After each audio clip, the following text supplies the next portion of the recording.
¿Qué tal? Muy buenas noches, te saluda Genaro Lozano, bienvenido a Foro Global, el programa de Foro TV especializado en temas internacionales.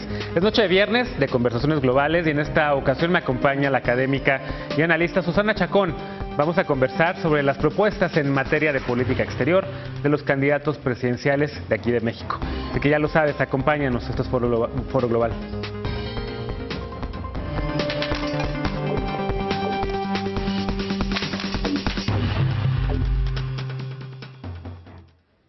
Gracias por acompañarnos esta noche. Como te mencionaba, se encuentra en el estudio Susana Chacón, ella es vicepresidenta del Club de Roma y del Consejo Mexicano de Asuntos Internacionales, el COMEXI, así como investigadora del Grupo Interinstitucional de Estudios sobre Estados Unidos del CIDE.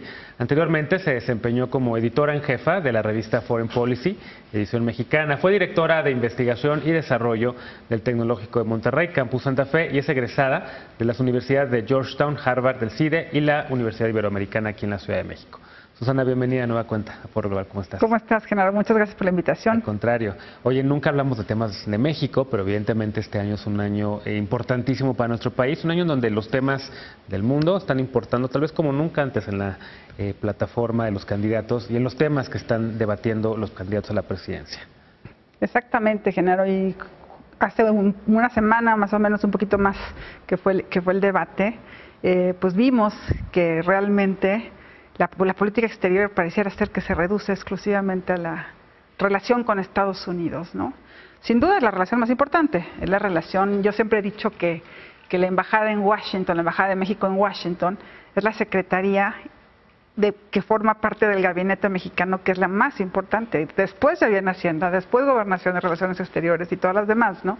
Pero la embajada ya, sin duda es la más importante, pero eso no quiere decir que la política exterior se reduzca o se deba reducir a la relación con Estados Unidos. Qué bueno que lo mencionas, porque en efecto, por ejemplo, si uno ve el gabinete del presidente de Estados Unidos, la persona que representa a su país en Naciones Unidas tiene rango de gabinete.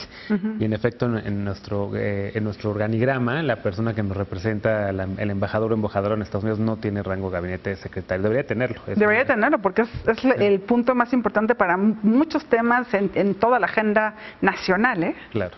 Hoy el Consejo Mexicano de Asuntos Internacionales, el COMEXI, hizo un ejercicio muy interesante justo después de ese debate de hace una semana en Tijuana. Hicieron una evaluación. ¿Es la primera vez que se hace una cosa así? En COMEXI sí, siempre se ha hecho como un elemento de seguimiento, pero después es que justamente es la primera vez en donde en un debate hay un tema de política exterior, lo cual es muy importante, pero efectivamente, como mencioné, desafortunadamente no se abrió a toda la agenda de política exterior. COMEXI hicimos una mesa de análisis que fue una conferencia de prensa el lunes de la semana pasada, en donde participaron Luis Rubio como presidente de COMEXI, estuvo Leonardo Curcio, que es asociado y miembro del Consejo Directivo, estuvo José Carreño, Pepe Carreño, también estuve una servidora, y Edna Jaime nos moderó con preguntas muy acertadas sobre el debate y por supuesto también sobre varios de los temas de la agenda, ¿no?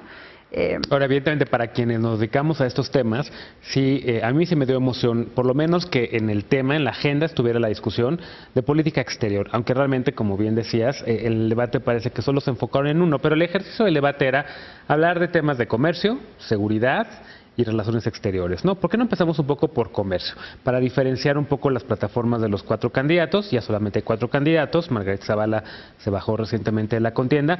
En comercio, ¿por dónde podríamos empezar a evaluar las plataformas de los candidatos? Déjame hacer una pequeña introducción antes de entrar a comercio, porque es muy interesante que en la historia de la relación bilateral, los 3 temas ejes justamente es comercio, migración y seguridad, son esos 3, son en donde hemos tenido una institucionalidad mayor. O sea, por ejemplo, vemos la mayor institucionalidad previa a la actual es la de la Segunda Guerra Mundial, el Acuerdo Bracero, el Acuerdo de Comercio y el Acuerdo Militar, que es una de las únicas veces que hemos tenido un acuerdo militar para básicamente la defensa del Pacífico durante la guerra, y a partir de ese acuerdo es que se da toda la institucionalidad en el resto de los temas.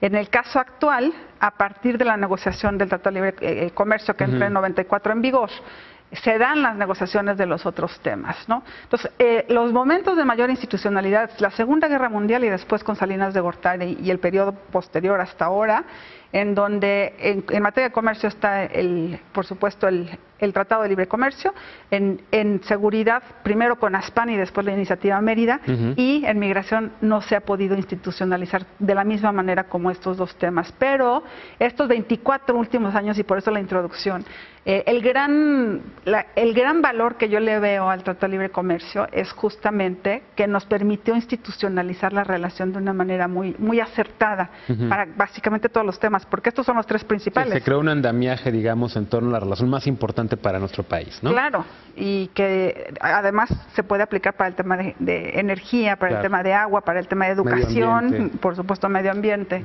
etcétera. Entonces, sí, son los tres temas eje. Y ya pensando en particular tu pregunta, que es comercio, el primer tema que se trató, yo te podría decir que se hablaron de cuestiones muy generales, porque, por ejemplo, en el caso de Comexi o en el caso de Centro Tepoztlán Víctor Urquidi, se han hecho estudios con propuestas muy concretas, Genaro, de por dónde tiene que ir la relación en este sentido. No se habló de nada específico, ninguno de los tres candidatos habló de cuestiones muy específicas. José Antonio Meade se centró un poco más en el tema de aduanas, que fue muy importante. Hay un elemento que los tres mencionaron, y también el Bronco. Los cuatro. Me centro en los tres principales, pero bueno, también los cuatro. Ninguno de los cuatro habló en contra del tratado. Sí, exacto. Yo creo que aquí hay un valor agregado que nos permite ver hacia dónde van a ir, aunque los matices y los ejes de decisión sean distintos. El tratado de libre comercio, ¿no? Ninguno se posicionó en contra del libre comercio. O sea, si nosotros vemos, por ejemplo, cuando fue la negociación del tratado, quien asesora en política exterior, por ejemplo, en el caso de Ricardo Anaya, Jorge Castañeda estaba totalmente en contra del tratado, ¿no? Y era de los que estaban en el Congreso de Estados Unidos, en el Capitolio, hablando en contra de la negociación del tratado. Entonces, en este momento ya no hay absolutamente nadie de los principales candidatos, de los cuatro, que haya dicho va para atrás el Tratado de Libre Comercio. En el caso de Andrés Manuel, se centró un poco en la lógica de incluir a Centroamérica como parte del tratado, o sea, dado que en este momento hay un espacio un stand-by en la negociación, un poco lo que hizo fue dejarle en la cancha a Trump el tema para ver si le interesa, en la lógica de incluirlo como parte del Tratado de Libre Comercio. En ese sentido, José Antonio Meade habló en particular de la importancia de que haya un desarrollo de infraestructura y de desarrollo económico en la región del sur del país y que se conecte también con Centroamérica. Y después, que no es una idea nueva, viene, digamos, por lo menos desde el gobierno, al menos del gobierno de Vicente Fox, se hablaba el plan Puebla-Panamá, que era un poco también para darle y convertir a México en un motor de desarrollo para la región, ¿no? Sí, la idea efectivamente no es nueva, pero sin embargo el momento creo que puede ser mucho mejor aprovechado, porque con el plan Puebla-Panamá, el gran error es que ninguno de estos países tenía conectividad con México, no había infraestructura, pero conectividad en todos sentidos, desde electricidad, por supuesto gasoductos, ductos de cualquier tipo, carreteras, lo más general, vuelos, por ejemplo, ¿no? O sea, lo que platicábamos hace rato, o sea, República Dominicana o cualquier país en Sudamérica tienes que hacer una escala, ¿no? Entonces, sí, el momento actual es otro y ahorita permite, porque además nosotros tenemos una deuda con los estados mexicanos del sur. Así como se desarrolla, y los estados del norte, los que son beneficiarios del Tratado de Libre Comercio, tienen un crecimiento de 6-7% del PIB. Pues los del sur no lo tienen. Entonces, si nosotros logramos motivar y fomentar el desarrollo de los estados del sur, y comercialmente hablando también, y en términos de infraestructura, por supuesto que ahí sí sería muy interesante, porque habría una afectación positiva para Centroamérica de manera natural, porque es nuestra frontera y porque evidentemente para ellos como que también es muy necesario. Ahí podrías tú jugar mucho a resolver los temas desde violencia, migración, o sea, los tres temas de la agenda general la relación México-Estados Unidos, se verían beneficiados con un desarrollo del sur de México conectando a Centroamérica. Entonces, no es nueva. Y déjame hacerte una pregunta, porque nos hubiera encantado escuchar, por supuesto, contrastes entre los candidatos, ¿no? Contrastes en qué piensan sobre la renegociación del Tratado de Libre Comercio de América del Norte, contraste pero me hubiera encantado también a qué piensan con Europa, el acuerdo global con Europa, el TPP, pero no estuvieron estos temas. En lo que sí coincidieron, y no sé si coincidas tú también con esto, es en salvo MIT, todos los demás pidieron la cancelación, no la cancelación, que no se termine de negociar el acuerdo ahorita, sino que más bien se deja a la próxima administración, gane quien gane. Salvo MIT, que dijo no, tiene que acabar esto. ¿Tú qué opinas? ¿México debería de parar la renegociación a esperar a que haya un nuevo presidente aquí, como pidieron Andrés Manuel López Obrador, como pidió Ricardo Anaya y como pidió Jaime Rodríguez? ¿O debería el gobierno actual acabar, como el mismo José Antonio Meade lo dijo, está en el mandato de la Constitución, el presidente puede renegociar y negociar acuerdos comerciales, acabar él y dejárselo que ya ha firmado el acuerdo a su sucesor? Mira, yo creo que son dos posturas completamente distintas.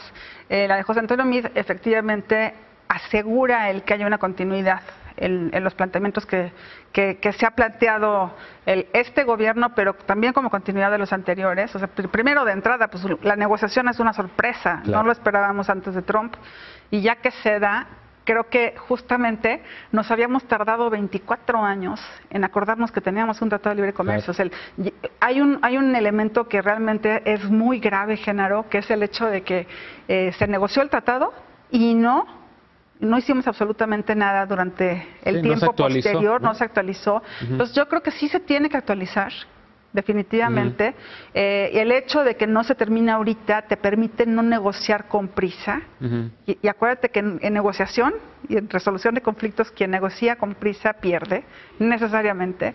Entonces, ver las cosas con más calma sí te puede permitir jugar de otra manera entre los negociadores, independientemente de Trump, porque ya sabemos que, por ejemplo, en este momento pues tiene justamente un problema con los senadores en el Capitolio porque quiere que se termine rápido también, sí, pero hay elecciones también allá. También pero justamente los mismos senadores en Estados Unidos están diciendo no nos vas a presionar a terminar esto rápido. Entonces yo creo que hay un valor agregado en el no negociar con prisa. Digo, claro que el riesgo está que algunas cosas se echen para atrás o que se quiera ir en otra dirección. Supongamos que no gana José Antonio Meade, que gana Ricardo Anaya o que gana Andrés Manuel o el Bronco, cualquiera de los tres, pues pueden tener intereses que necesariamente van a meter en la negociación y que también, digo, si ellos van a ser quien quiera que sea el presidente, pues yo creo que tiene que revisar justamente a lo que se está comprometiendo el país, porque a él le va a tocar, y en este caso sí digo él, le va a tocar instrumentar las decisiones que se acaben de negociar, ¿no? Sí, hay una parte que es muy importante que no se dé con prisa, porque además con presiones pues evidentemente vas a ceder y eso a nadie le conviene, ¿no? Que como no se dé con prisa significa que no se renegocie, no se acabe la renegociación antes del 1 de julio o antes del 1 de diciembre. No, bueno, pues es que no, antes del 1 de diciembre, porque finalmente el Congreso no cambia después del 1 de julio. Exacto. Entonces aquí el tema es, y además si vemos los tiempos de Estados Unidos, esto sí es cierto, ¿no? O sea, el hecho de que no haya pasado el miércoles de la semana antepasada, ya hubo una aceptación como se esperaba originalmente el 17, si no me equivoco, pues realmente pues los tiempos de Estados Unidos ya no van a permitir que estén luego, ¿no? Claro. Entonces sí. Déjame hacer una pausa muy rápida. Regresando, acabemos un poquito con el tema del comercio, sobre todo porque hubo también la renegociación exitosa, al parecer, de México y la Unión Europea, con la inclusión de un acuerdo de anticorrupción, que los candidatos ni hablaron de ese tema. No, por supuesto que no hablaron. Pero acabemos de hablar de comercio y luego hablemos de migración y de seguridad. Muy bien. No te vayas, esto es Foro Global. Regresamos después de la pausa para seguir conversando con la académica Susana Chacón, vicepresidenta del COMEXI.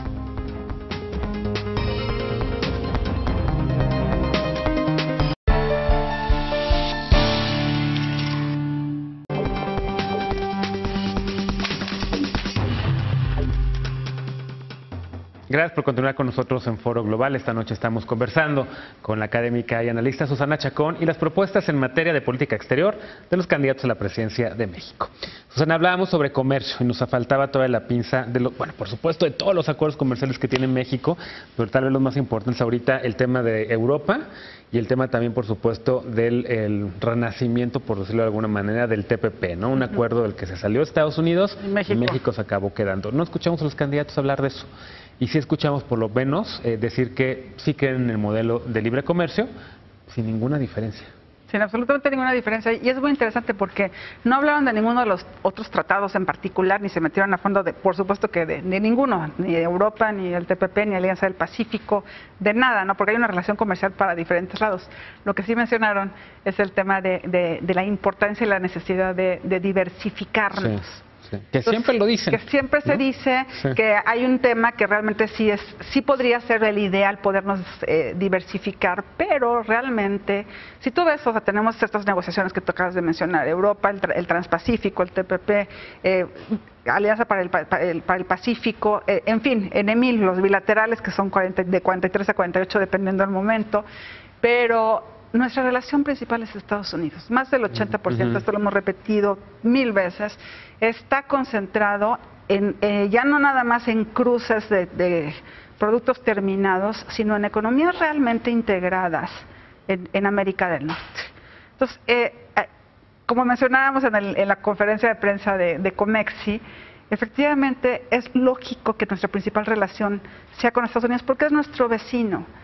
Y uno va a tener, aunque tengas muchos problemas, vas a aprovechar los mercados, tanto el mercado de Estados Unidos para los productos mexicanos, como al contrario, ¿no? Porque por supuesto que con Canadá también tenemos un flujo importante, pero no se compara nunca con lo que hacemos con Estados Unidos. ¿Qué te hubiera gustado escuchar de los candidatos como una propuesta específica para tratar de diversificar nuestras relaciones comerciales? Pues mira, yo creo que buscar que hubieran mencionado por lo menos el tener mejores acercamientos a cualquiera de estas otras regiones. Por ejemplo, algo que es sustancial como parte del TPP es el tema de la relación con China. O sea, no mencionaron nada. Y además, China no existía. No existía, pero además el debate fue el día en que China y Estados Unidos estaban justamente negociando el que ya no iban a haber más aranceles ni la guerra que estaban comenzando, ¿no? Entonces, eso nos va a afectar directamente. Que haya o no guerra comercial nos afecta y no se mencionó absolutamente nada. ¿Cuál es la estrategia con China, comercialmente hablando? Recordemos que el mercado que tenemos ahorita en América del Norte sigue y ya es parte de la cuarta revolución tecnológica, pero lo que viene de Asia, China por un lado, pero también India, digo, ahí tenemos que tener estrategias muy claras. Me hubiera encantado que mencionaran algo de eso, no dijeron absolutamente nada, ¿no? Sí, y además países como Argentina, Brasil, están teniendo inversiones de China multimillonarias que nos están ganando, nos están comiendo el mandado en ese sentido, ¿no? Oye, a ver, del tema de seguridad. En el tema de seguridad, escuchamos por ahí también a Yuridia Sierra, la moderadora del segundo debate junto con León Krause, insistió en el tema de la regulación del mercado de la marihuana, hablándolo y conectándolo con el tema de las armas que entran a nuestro país de manera ilegal por parte de las aduanas de Estados Unidos. Los 4 candidatos más o menos hablaban del tema de seguridad y en efecto hablaban de regulación, bueno, hablaban más bien de el tráfico de estupefacientes y las armas. Tráfico de armas. No hablaron, por ejemplo, del tráfico de personas, y por supuesto bueno, en o sea, los dos que mencionaron fueron esos dos, y justamente yo creo que aquí hay que pensar realmente cuáles son las posturas de cada uno. Sí. O sea, le preguntaron directamente, por ejemplo, a Ricardo Anaya si estaba de acuerdo con la legalización, como que fue batear y no contestar. José Antonio Meade lo tiene muy claro y también Andrés Manuel en la lógica de no podemos seguir nosotros siendo los que estamos llevando la marihuana ya de manera ilegal, cuando ya tienen legalizado la marihuana, ¿no? Sí, cuando hay un mercado enorme. Y cada vez tienen más, no nada más para cuestiones médicas, sino también lúdicas. Entonces, digo, justamente los estados de la frontera lo están aceptando claramente, particularmente en el caso de California. Sí. Pero realmente son cada vez más. Entonces, no podemos seguir con una misma política. Por supuesto que hay riesgos, claro que sí, pero pues también hay que aceptar que se tiene que ver también como un problema de salud pública. Claro, claro. Entonces, si nosotros seguimos sacando de manera, pues ahora sí que como por parte de crimen organizado, de tráfico de drogas, muchas de las sustancias que, por ejemplo, se requieren para medicamentos en México. El otro día tuvimos una reunión en donde un médico, estábamos hablando del tema de seguridad justamente, hermano de Gustavo Moar, Alejandro Moar, sí, nos explicó claramente, por ejemplo, cómo no en los hospitales en México no existe morfina para cuestiones médicas, porque todo se está yendo para la heroína y para otro tipo de drogas a Estados Unidos. Entonces, este juego en donde nosotros tenemos las sustancias, pero dado que hay tráfico de drogas, pues ni siquiera podemos resolver cuestiones médicas, sí, ¿no? León Krause, el otro moderador del debate, mencionó el tema de los opiáceos, ¿no? Hizo la pregunta también a Andrés Manuel López Obrador. Hubo un intercambio ahí más o menos de debate entre López Obrador y Jaime Rodríguez en torno al tema de la sustitución de cultivos, de que si en la Sierra de Guerrero no se cultiva maíz, etcétera, ¿no? O sea, hubo realmente un debate, yo diría, en ese sentido, dejó bastante que desear. Muy pobre, Genaro. Realmente fue muy lamentable. Iniciativa Mérida tampoco salió. No, ¿qué es eso? Yo creo que si les hubieras preguntado qué era la Iniciativa Mérida, posiblemente no te daban explicación acertada, ¿no? No se fueron a lo específico. Realmente fue muy lamentable que hubieran desperdiciado esa oportunidad. Posiblemente era la estrategia, no meterse demasiado a los temas para mantener el estatus que tenían.